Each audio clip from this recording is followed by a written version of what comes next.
Bonjour, voici l'activité santé 12, toujours sur Marc a-t-il le corona et donc là on en est à l'étape de son test de dépistage, à l'étape de la PCR pour détecter la présence du satané virus. Euh, donc la dernière fois nous avons dans la T-Santé 11 nous avons créé l'ADN complémentaire euh, de l'ARN du virus. Et aujourd'hui, on va l'amplifier par polymérisation en chaîne.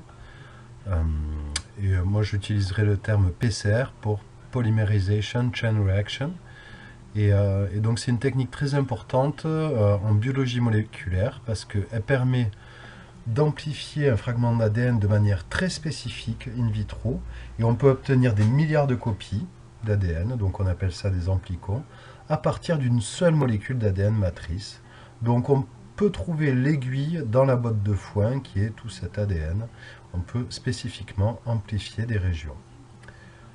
Cette technique, ça a été primé par le prix Nobel en 93.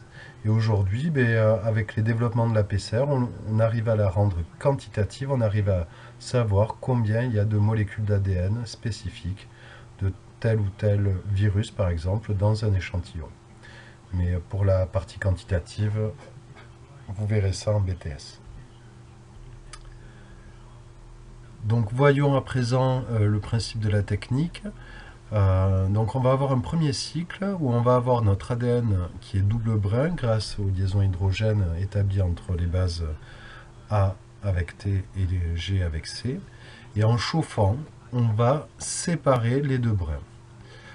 On va avoir une étape qu'on va appeler d'hybridation des amorces. Ici c'est écrit en anglais annealing, ou des amorces d'ADN simple brin vont s'hybrider spécifiquement de manière complémentaire sur des parties des ADN qui sont simples brins. Et grâce à ça, on va avoir une troisième étape, grâce à une enzyme importante, la TAC DNA polymérase. Donc on va avoir une élongation, une extension de cette amorce pour fabriquer le brin complémentaire à l'ADN matrice.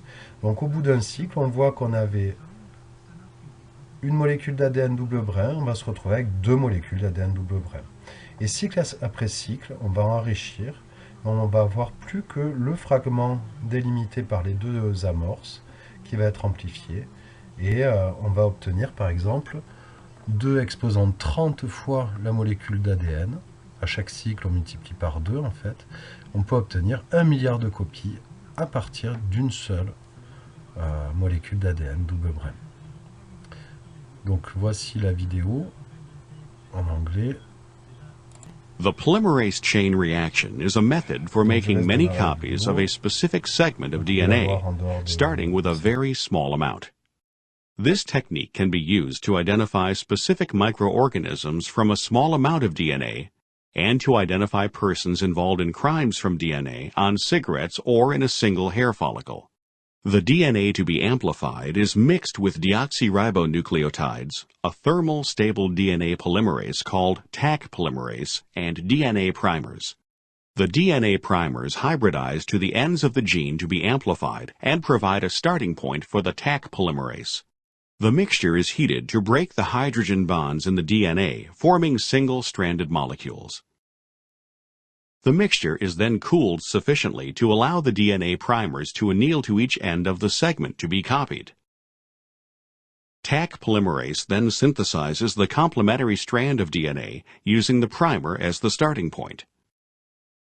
The temperature is raised again to separate the DNA strands and then lowered sufficiently to allow the primers to attach.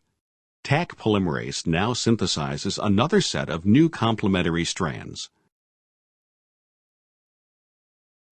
This process is repeated until enough DNA has been produced to be identified or used for further research.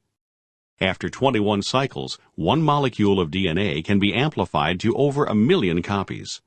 This amount of amplification can be achieved by running the reaction overnight in a thermal cycler, an instrument that automatically raises and lowers the temperature at appropriate time intervals. Donc, dans cette activité, on va déterminer les séquences des amorces, ou primer en anglais, donc les amorces sens et antisens spécifiques du SRAS-CoV-2. Alors ces amorces seront synthétisées in vitro et utilisées pour réaliser la PCR sur l'échantillon de marque, et bien sûr sans oublier les conditions de contrôle. Et enfin, le produit de la PCR réalisé sera analysé par électrophorèse en gel d'agarose. Donc on est vraiment dans la dernière étape du test de dépistage du SRAS-CoV-2 par PCR.